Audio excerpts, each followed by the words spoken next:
All right, how are we doing today? I think for the first thing, let's get the energy up a little bit. Can everyone just stand up? Let's just stand up. You guys have been sitting. Let's stand up. Stretch a little bit. Put your hands up, sun salutation kind of vibe. I love the weather in California. It is so nice compared to New York. Let me tell you, I'm enjoying myself. Okay, we can sit down. So my name is Kian Sadeghi. I'm the founder and CEO of a company called Nucleus Genomics. This is the world's most advanced DNA health test. So from a single swab, single test, we can basically test for nearly 1,000 conditions, from cancers to diabetes to neuropsychiatric conditions to neurodegenerative diseases, to helping your family plan better. It's basically, if you think of the genome test, it's the only test that you need to take one time and you get results for life. You get basically the foundation of what health interventions work best for you. Just very quickly on the founding story, my cousin, unfortunately, she actually went to sleep one day at 14 and she didn't wake up the next day. She died in her sleep. She actually had a condition called long QT that can cause irregular heartbeat and sudden death. And long QT is an interesting condition because if you know you have the genetic marker for it, you can give someone something called a beta blocker to reduce their risk, basically 10x of dying, but we didn't know. So I became very interested in genetics. I started doing gene editing work. Eventually I started studying computational genomics, and I realized that basically the cost of reading all of someone's DNA, so if you think of your DNA like a 1,000-page book, it used to be about $100 million. The cost is coming down. It was $1,000 in 2020. I said, hey, this price is going to be nothing. Someone needs to build the application layer for DNA. And that's how Nucleus got started. And so before I talk more about DNA, though, I want to talk about life expectancy, because that's why we're all here. And the thing I want to assert to everyone today is that our goal in the longevity industry should be to double life expectancy in the next 150 years. And the reason why I say this is because there's actually already a precedent. So from 1880 to about 2024, you could see life expectancy went from around 40 years to 80 years. In other words, it doubled. So I think kind of base case should be that it should double once again in the next 150 years. Now, we have to ask ourselves, what contributed to this doubling in life expectancy? Namely, is the mic coming in and out, or is that just me? It is? Can we fix that? Any chance? I mean, I can keep riding, no problem, but okay, no? It's good now? Okay.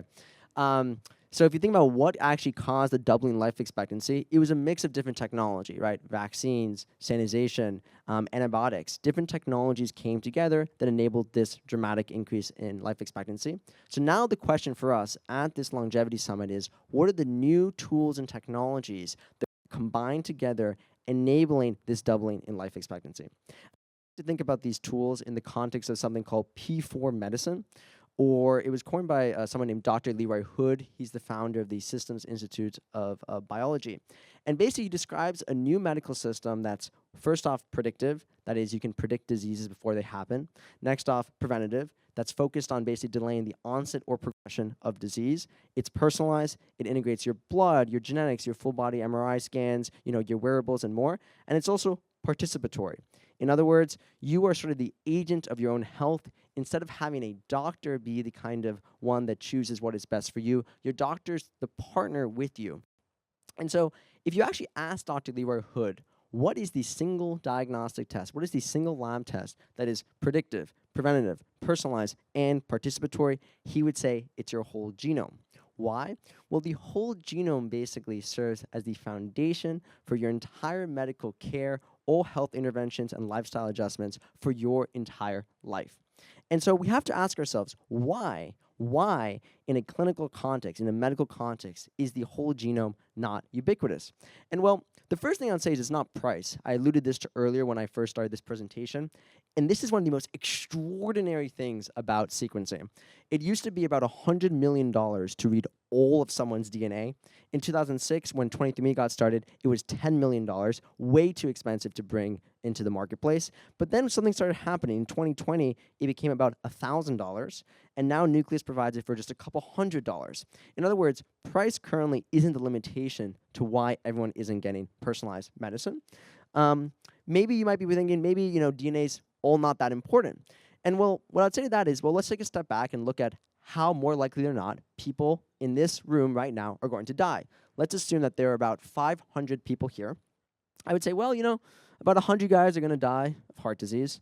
About, 100 of you guys are going to die of cancer. About 20 of Alzheimer's. About 15 of type 2 diabetes. About 75 of other chronic conditions. In other words, More than 50% of all deaths in the United States are actually coming from chronic conditions. And to put that number in perspective, I think it's in 2021, about 1.8 million people died of chronic conditions, and that is 4 times as many people that died that year of COVID. What's the real pandemic here? And on that point, if you actually go back to the mid-1800s, if you go back to like 1850, the number one cause of death was actually bacterial infection. That was until, of course, the rise of vaccines.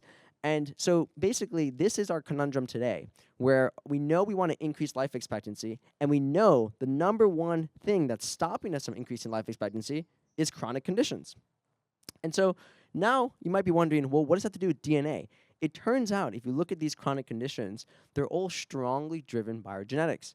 Alzheimer's, about 80% genetic. Type 2 diabetes, about 70% genetic. Cancer can be up to 60% genetic, and heart disease up to 50% genetic.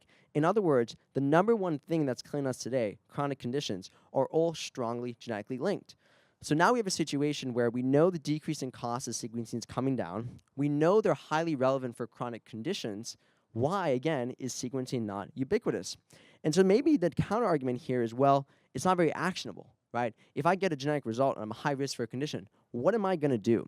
Well, one thing I like to always call out is 3 conditions: breast cancer, colorectal cancer, and high cholesterol. And each of these conditions have very clear clinical guidelines of what you need to do if you're at a substantially higher genetic risk.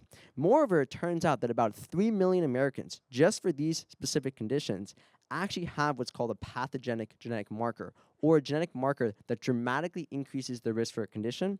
But here's the thing, over 90% don't know. Moreover, over 80% of those people had no family history. And that's pretty crazy if you think about it, right? And now we have all of a sudden millions of Americans walking around with basically a genetic time bomb where every result they could possibly get may save their life, but they just have no idea.